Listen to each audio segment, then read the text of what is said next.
Greetings, diners, and everyone else out there who follows the world of collapse these days and the various ramifications and effects of both energy depletion, resource depletion, and climate change.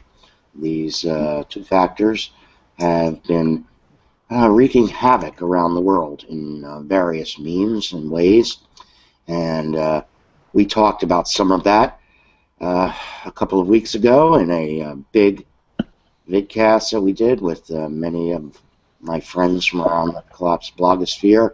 We're doing a smaller one this time, and to be honest, those really big ones are kind of unwieldy with so many people. But as you can also see, I went in for my operation, and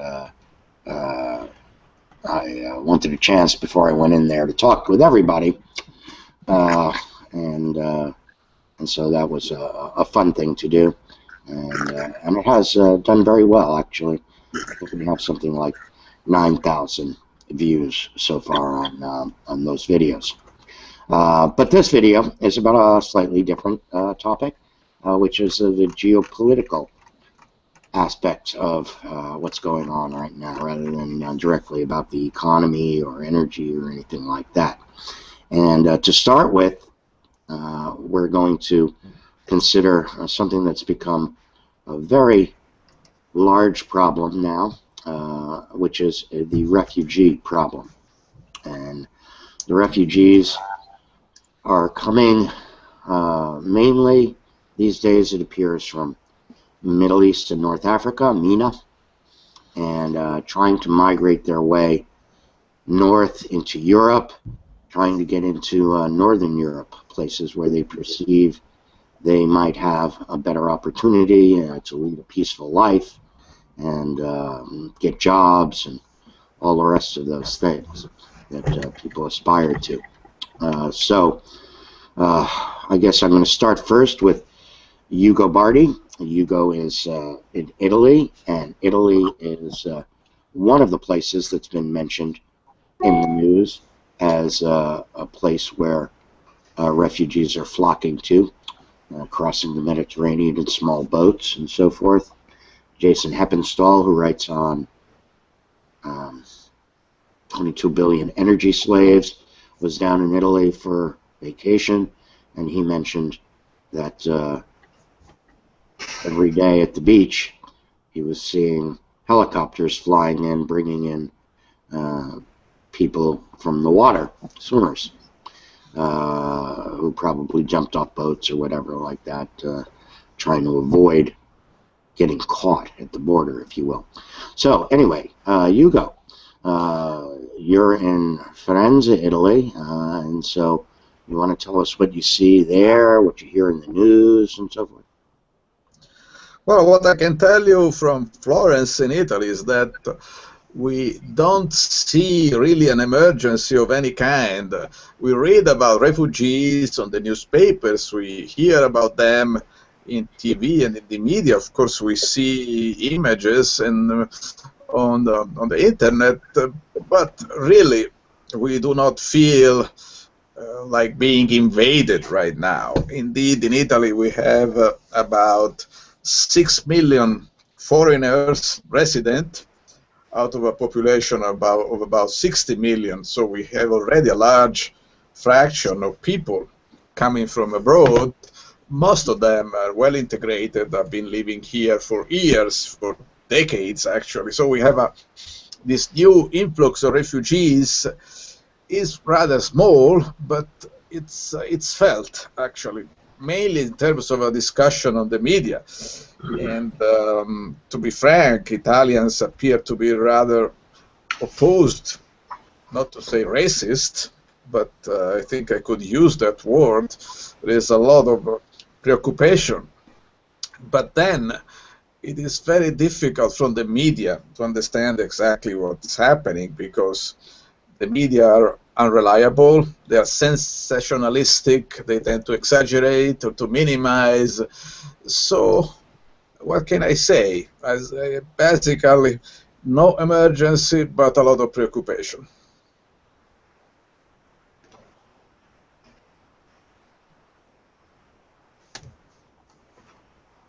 Sorry, folks. Had my microphone Sorry. muted there.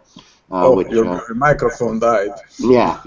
Which is a good idea to do, so that the screen doesn't jump around, the camera doesn't jump around to your screen if you're not talking. But you also do have to remember to turn the thing back on if you do start talking. What I was going to bring up here is that we have a couple of different effects that seem to be underway. One is all the warfare that's going on down in that location in the world, which basically is a resource war of sorts. And then the other aspect is climate change. And both of these seem to be having an effect. Norman, you want to talk to us a little bit about what you see as far as the resource and climate issues here that are driving this kind of migration? Yes, it's an established fact that Syria had a climate change-induced drought from about 2006 to 2010 or thereabouts, and it decimated the farming industry there. I think it was about 60% of the farms were wiped out practically, and the farmers migrated to the cities because they couldn't find any work. And at the same time, Assad was promoting water-intensive crops such as cotton. So that took more of the water out of the system and devastated the entire farming economy of Syria.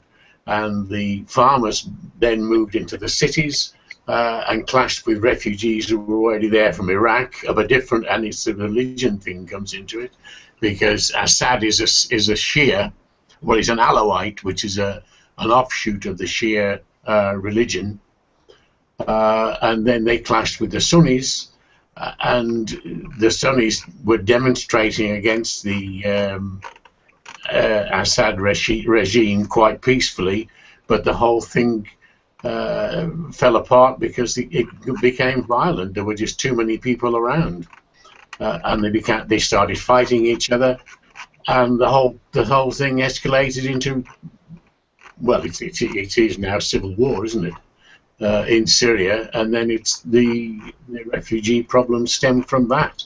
I mean, that's summing it up fairly quickly, but that's essentially what it is. It boils down to a resource depletion, climate change, and religion all mixed into one huge melting pot. And I think my fear is that once these people get established in Europe, the whole thing will break out again, because they'll bring their differences with them when they move into different countries in Europe. Because you've got Sunnis here, you've got Shias. I'm talking about UK, and they won't start liking each other even when they move into England or Sweden or Germany or Austria or wherever it is. They're not going to change their opinions from whether a Shia gets on with a Sunni or vice versa, or something of that sort. That seems to be the forward problem that we've got to look forward to. Is the differences in these people when they migrate elsewhere and take their differences. They take their religious differences with them, because when they get to UK or Hungary or Austria, there won't necessarily be employment for them. So what are they going to do? Yeah, you have huge cultural differences. I mean, all over the place there. Of course, it's not just between the Shias and Sunnis. You have the old traditional problem of the Christian-Muslim dichotomy. That as well. Christian Europe and Muslim Arabia and so forth. And for years you had crusades and you had battles back and forth between these fairly large groups, religious groups, each trying to defend their own little patch of land. Steve, you got any thoughts about how you might see some of this progressing over time? And thank you, Ari. My first thought is Trump. And right now all of the all the furor is taking place in Europe, but Trump has gotten traction. The ongoing political campaign here is because he wants to kick out all the what they call illegal aliens. There's millions of mostly Latins who've migrated to the United States in the past 10 or 15 years, and they don't even bother to get papers. So we really have a similar problem here. It's there's a lot of people have been here longer than the newcomers that don't want any more newcomers. It's after me, nothing. So that's how candidates like Trump and Christine Le Pen in France and some of the kind of like fringe groups in other parts of the world, they're responding, but they're responding because the publics aren't really uncertain about having a big influence of new people that they don't understand the language and are going to have problems. They have nothing. They're destitute. So that's we don't really know what the outcome is going to be on this, but people take people like Mr. Trump seriously, and you don't know what you're getting yourself in for. I mean, the guy is not very stable, in my opinion, and but you're playing with fire with these kinds of this kind of reaction. So that's one part of it. And of course, another reaction that I have is hypocrisy on the part of the bosses. You got one group of people accusing other groups of people of being racist and say, "Oh, we got plenty. We got room for more. The nation is built on the backs of immigrants." And it's like, well, where do you draw the line? There's really no room for hypocrisy. There should be a discussion about it because it's a big problem. I mean, people don't want to be uprooted from their homes. They're not doing it because they want to. They really have no choice. So it's a real problem. It needs to be dealt with seriously at a management level. It's just being used as a political football. And the third thing, I just got one more thing here, then I'm done. Mm-hmm. This is the tip of the iceberg. These few thousand refugees from Syria and Yemen and some of these other countries, Eritrea, and there are millions and millions. As sea levels rise, as topsoil fertility declines, as water resources dry up, there are potentially 1 billion people in Asia and Africa that are going to want to go to Europe. They're going to want to go someplace else. They don't have to go to Europe. They'll go to the country next door, and they'll push out the people that are in the country next door. So this is the tip of the iceberg. We need to start dealing with this now. Well, yeah, it's definitely the early stages, and I think one of the things about this migration that's occurring in Europe is if you look at some of the few pictures that do get out, that these people are relatively well dressed and so forth, and they're buying tickets that cost 100 or 200 euros on trains that go from Hungary to Germany and so forth. This migration, this early migration, I think, is not the destitute poor. It's the middle class that still has some means and some money to be able to try to get out. Passage aboard one of those rickety little boats that are sailing across the Mediterranean costs a couple of €1,000 also. So anybody getting out there right now is probably not part of the completely destitute class that lives on $2 a day and so forth that many people in the third world do. And whether or not and how that population of people will be able to migrate is a big question mark. You talk about 1 billion people, yeah, it is potentially 1 billion people, probably even more. I mean, right here in the United States, California is on the verge of drying up, and that's you're talking, I don't know, 40 million people or so that are in that territory. They're going to have to start marching somewhere at some point. So getting back to to the political ramifications. How can anybody come up with, something besides what to me is a kind of silly idea of trying to deport everybody who's already here? I mean, how are you going to do that? And then, again, somebody asked a question, I guess it was Steve, where do you draw the line? How and when can countries start turning away, desperate women and children and so forth? I mean, the big picture that really got Europe in hot water was, I think, a picture of a 4-year-old boy laying face down on the beach, apparently dead. And the fact that this humanitarian crisis is not being addressed. How can it be addressed? And how is it politically possible to handle this? Anybody got any ideas on that one? Yeah, go ahead. Go ahead, Norman. Okay, it can't be addressed because people will move. People will have a need to move.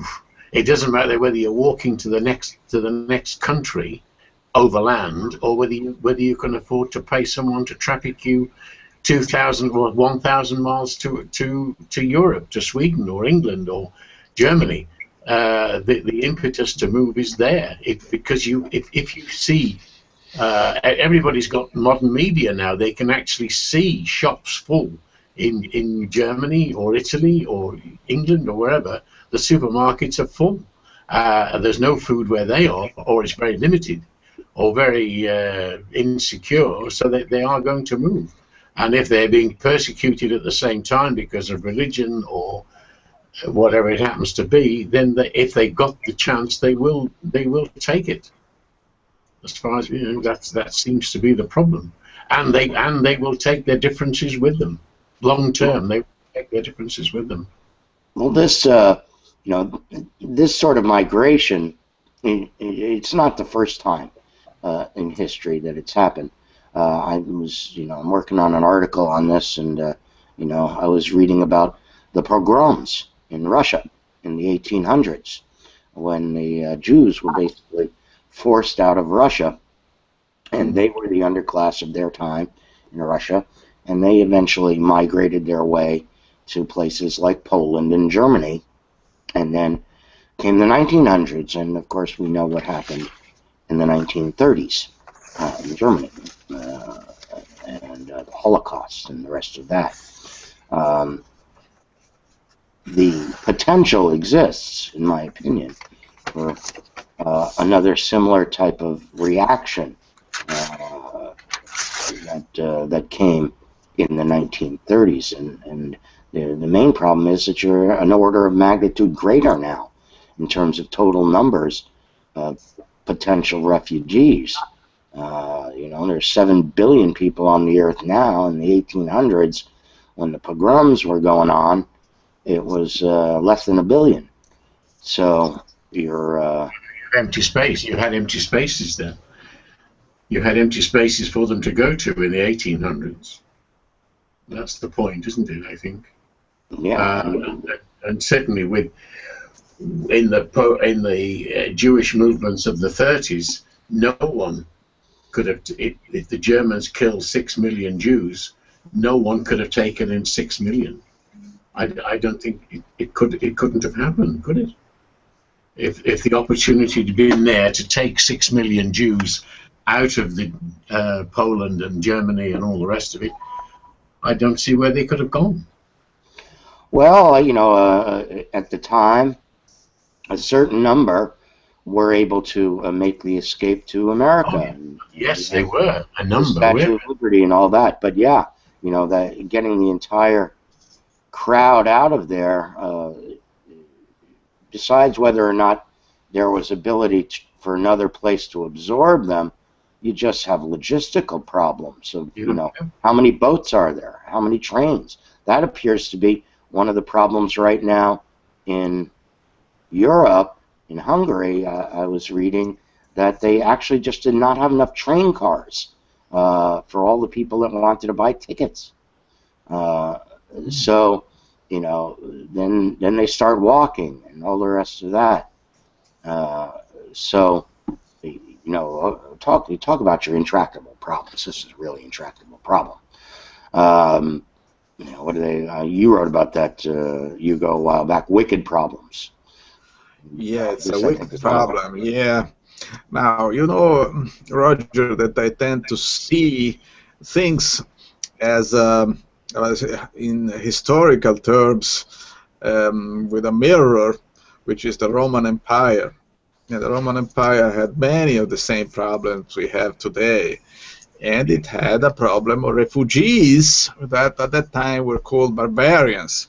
That are people migrating from poorer regions into the Roman Empire, which was richer.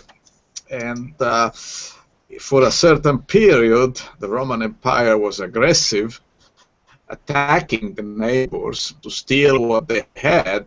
And when they had stolen all what they could steal, at that point they were left with very poor people around the center, the area of the empire. And so the reaction of the Romans to too many barbarians migrating into the empire was to build a wall, a very, very long wall that went through from the region we call today Scotland, was the wall of Hadrian, through Germany. Then also in Africa there was a wall to keep the southern barbarians out, and the empire was defended by this big wall. And that's more or less what people are thinking now here in Europe. We should build a wall to keep the Muslims or the refugee or whoever they are, to keep them out. And that's an interesting story, because looking at the Roman Empire, you can see whether this wall worked or not, whether it was a good idea or not. And as you may imagine, it was not such a good idea. The Romans spent a lot of money to build this wall, these walls. There were several walls, to man the walls with troops and people, and that was a huge cost for them. And then eventually these walls never worked really well. They could keep armies out, but they could not prevent people from filtering through. And then at some moment in history, in the 5th century, the Romans could not maintain the walls anymore. There is a very interesting story about this written by Gibbons. Gibbons says there was an especially cold winter, if I remember correct, was around 405, and then the Rhine River froze, and the barbarians just crossed over and invaded the empire, went through the walls, and then nobody could stop them at that point. And from then on, Gibbons says, the walls were left to crumble, abandoned forever. And I think we are going through the same, more or less the same story. The Romans also needed the barbarians because they needed people, they needed manpower, they needed slaves, they needed workers, they needed soldiers, because from a certain point onward, the Roman army was mainly constituted by barbarians. And so they had to have the barbarians in, they had to let them in, but officially they would not. They were keeping them out. So there was this basic contradiction. It's about the same thing in Europe. Europe now is full of old people. It's an aging population, whereas the people coming in are all young. And so in a certain way, provided that they are not too many, we need them. But if there are too many, then we are invaded. So we have this contradiction which went through the history of the Roman Empire as well. We are not arrived yet to the collapse of the European Empire, which is today called the European Union, or NATO more exactly. But let's say that the European Empire is a subsidiary of the American Empire, a sort of colony which keeps order in this area of the world. But the situation is very similar under many respects. I think we will try to build a wall of some kind, very clear. It will not work. Eventually, the political organization that we call today the European Union will crumble, also under the strain generated by so many foreigners coming in. But it will still take a little while. Yeah, I think it's it's one of those things that's going to progress over time. But I do find the wall ideas and the fence ideas and so forth to be just laughable, really. That people believe that you can stop these mass migrations with some walls and border crossing guards and so forth. It's just too possible in too many ways to circumvent these things and to staff them and so forth. It's always much easier to destroy something, blow it up, than it is to build it. You put up a fence or whatever, and all it takes is somebody with a couple of grenades and pops a hole in the fence, and there you go. And then 1,000 people stream through it before you even know they've done it. So I think that these solutions are pretty silly, but they will, like you say, be undertaken as time goes by, and how each of the individual countries. I agree with you that this will end up with the dissolution of the European Union, certainly. And I think over time, dissolution of the fascist states of America, as I like to call them. These political forces and these migrations of people and so forth are going to wreak havoc with the current political structures. Steve, you want to comment on political structures as they might morph here? Well, probably not the structure. I think the structures are more vulnerable to other hazards. The United States, we've been dealing with immigrants for a long time, so it's not, it's a political football, but it's not. The people in Washington and New York City are not threatened by migrants. They just put them to work in fast food restaurants. But the real problem is, you got cause and effect. So you look at a situation like the United States, we got migrants coming to the United States from Latin America. Well, why are they coming here? Well, because you've had, disruptive finance in a lot of countries, including Mexico. You get dependence on resource sales. As in Mexico, you have political corruption, which is the interface between politics and economics. It's where money takes over the government. You have an agricultural policy in the United States that's based on driving food prices as low as possible, and then flooding parts of the neighborhood with very cheap agricultural commodities. You add these things together, and what happens is you take away employment opportunities and a chance for a future in countries like Mexico and in Guatemala, where you have American-driven wars, and El Salvador, you have American-driven wars. In parts of Latin America, where you have American-driven wars. So you had the wars, you had the corruption, you had the economic and agricultural policies that are kind of narrow-minded, and you wind up with a lot of people coming from this region into the United States. Now, you don't have a lot of people coming from Canada into the United States because they don't have this kind of problem. Their government is immune to interference by the United States military. And the same sort of thing is happening in Africa and in Asia, because these are playgrounds for an American foreign policy that doesn't really have its head on right. It's you've got on one side you've got kind of like try to destabilize the country so we can import their consumption ability.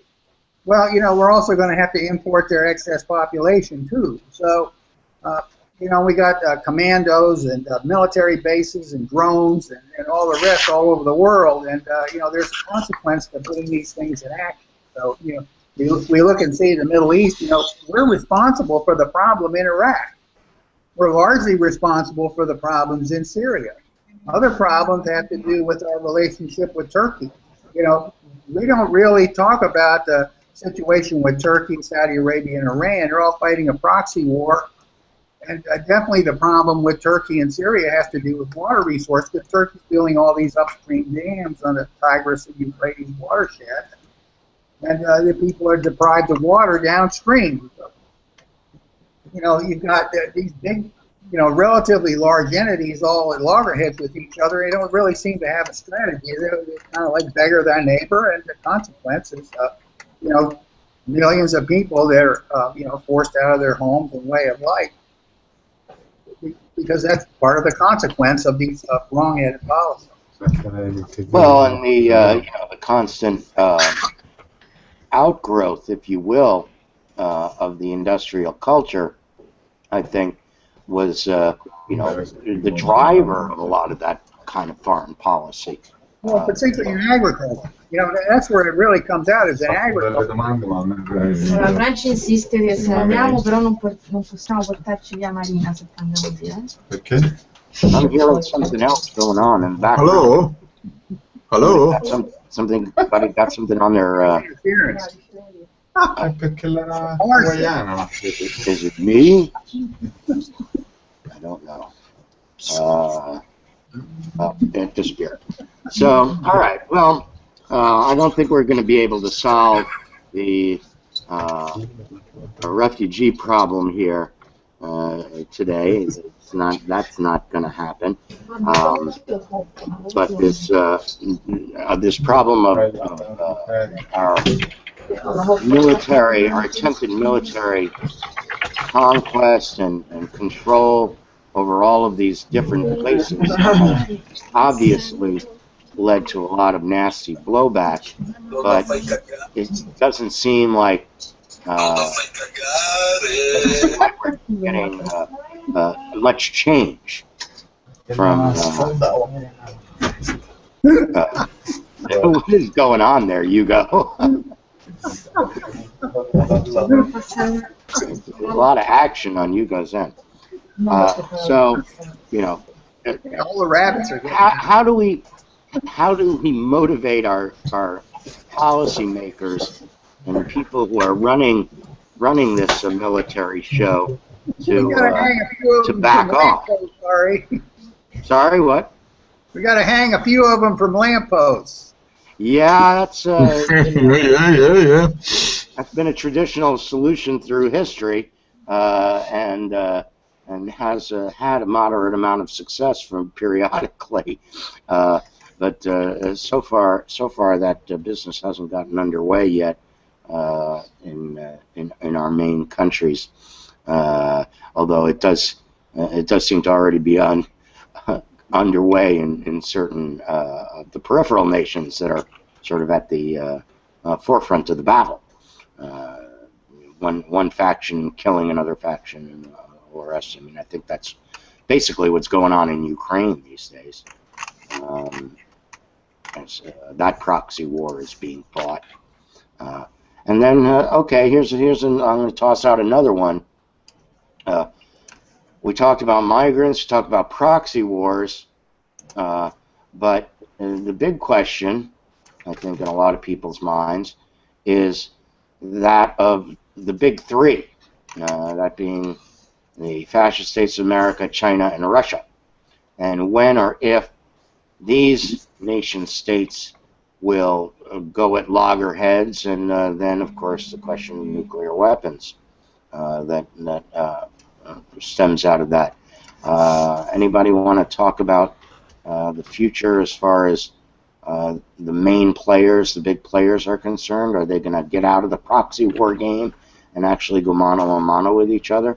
Anybody want to take a stab at that one? No. Okay, no. No what? No. They're not going to do anything. They're too broke. Everybody's bankrupt. Yeah, you think? I don't know. It doesn't take a lot. The bombs are already built, so it doesn't take a lot of money to push the button and send one flying. The question, that's not war. That's just massacre. you know, is there anything to gain? Is there anything to be gained by it? War is war. War is like, war is this, the real war is when one guy has a sword in his hand and the other guy is like 10 feet away with another sword. That's war. This is all machines. It's like, you go to the logical conclusion, you just blow up a bunch of cities and then you have nuclear winter, everybody's dead. That's not war. That's harvesting. So if you're going to have a war, you think like World War I. And I don't think any country can afford to fight a major war. I mean, even the United States, I think we've got too many costs. And, there's too many other systems that are right on the edge. You start going down that road, then you have bank failures. And then you have demands on the financial system, and it just gets out of hand in a real hurt. I mean, look at Ukraine fighting Russia has put Russia at the edge of disaster. I don't think any of the countries can afford it. I think it's just maybe beat up on little countries, but that's it. Well, I think can I say something, Roger? Go for it. Go for it, Hugo. Yeah, well, I can try. So today I'm very much inspired by Roman Empire, so we could try to keep going with that comparison. And you see, the Roman Empire was a big political organization which got into big troubles when it started running out of resources around the end of the first century after Christ. So what you see, there was a period in which the Romans were aggressive. As long as they thought they could get resources from their neighbors, they would be aggressive and invade them. Even though they were economically in bad condition, they would try that. The Romans were still fighting offensive battles up to the 3rd century AD. And then afterwards, they got very quiet. For a couple of centuries, they were just staying inside their big walls, trying just to survive and hoping that they would not be invaded by too many barbarians. And they could do that for a couple of centuries. So I think maybe we're going to see something similar.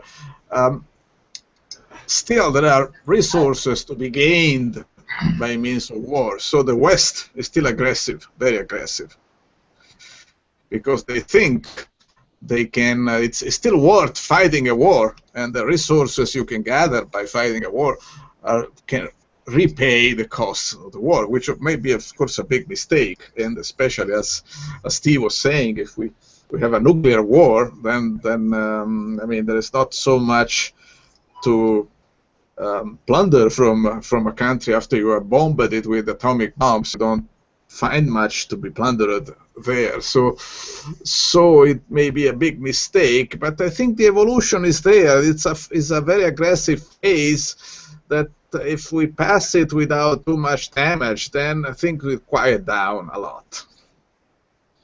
Yeah, I tend to see, a fairly similar thing. I think at a certain point, the realization will hit that, there just isn't any more economical oil to get out of the Middle East, So why are you down there at all and messing with the fighting?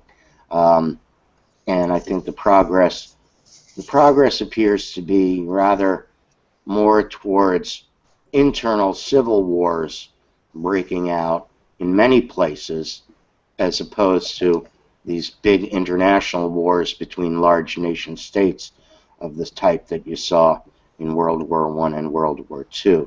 So it appears more to be, that was a consolidation phase, and this is a breaking up phase, and probably very similar to what Hugo mentioned about the Roman Empire.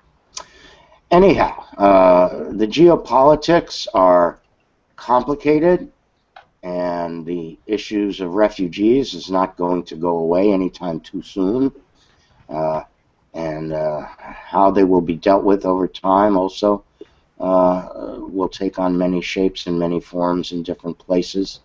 And it's just something that we have to watch along with all the other aspects of collapse that we're trying to bring together here on our blogs and so forth.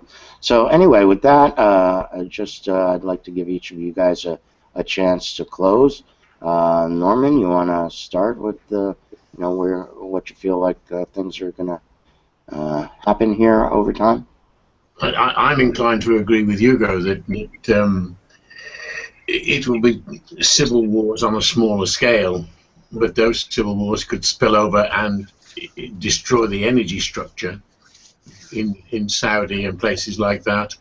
It only takes a very small outbreak there to interfere with the run of the general running of oil back into Western industry, and when that happens, then the whole system can collapse and take us back into a flipping dark age, if you like. It's that seems to be one distinct possibility, and you can get the rogue suicide bomber if they fly planes into the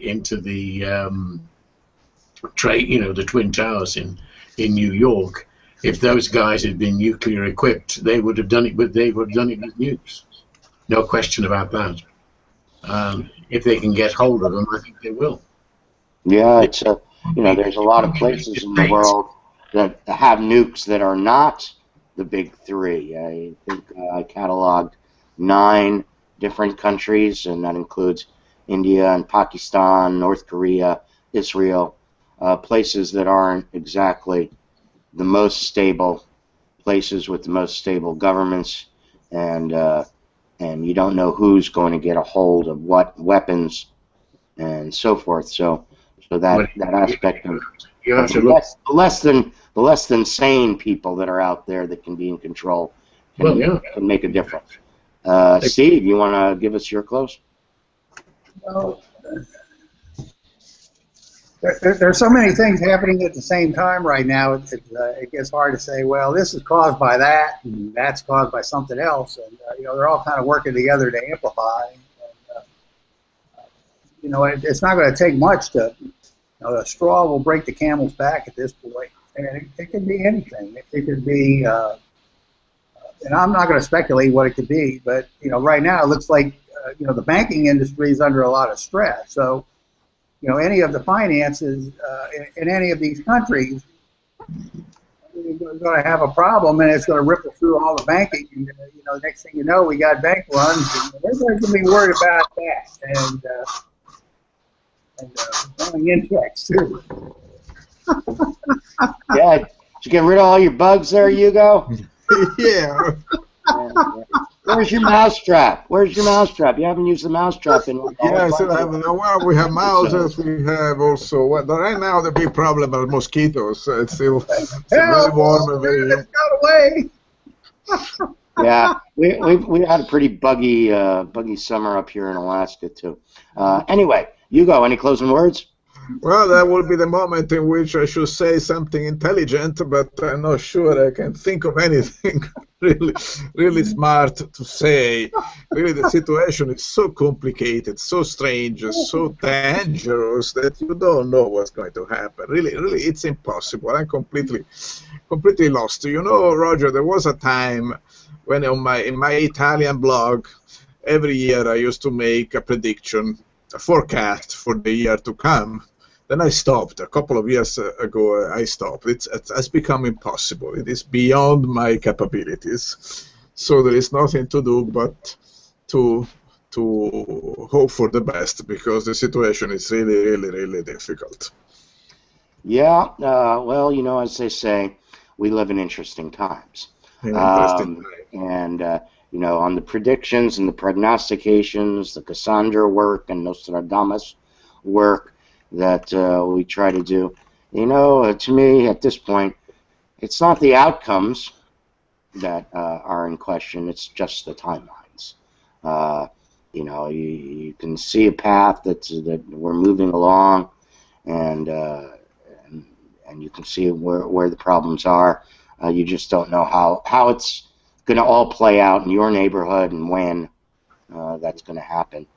But that's part of the game, and part of the reason, I think, for having these conversations and writing our blogs and all the rest of it. It's an attempt to work through it so you have some understanding, and maybe can make some better decisions for yourself as time goes by, within the limits of what those decisions can be for you. And you can be restricted by your economics, by where you live, and by your religion and your color of your skin, and all sorts of things can hamper your freedom making changes. But within limits, everybody still has some freedom of choice, and so you try to make the best decisions you can as time goes by. Anyhow, I want to thank again my friends Norman Paget, Steve Ludlam, and Yuko Barty for another wonderful conversation. And I'm not sure the next time we'll be back, what the next big topic will be, but we will try to continue keeping you all informed on what's going on in the world of collapse. And that's all to do this time until next time, here on the Collapse Cafe. Later. Stop.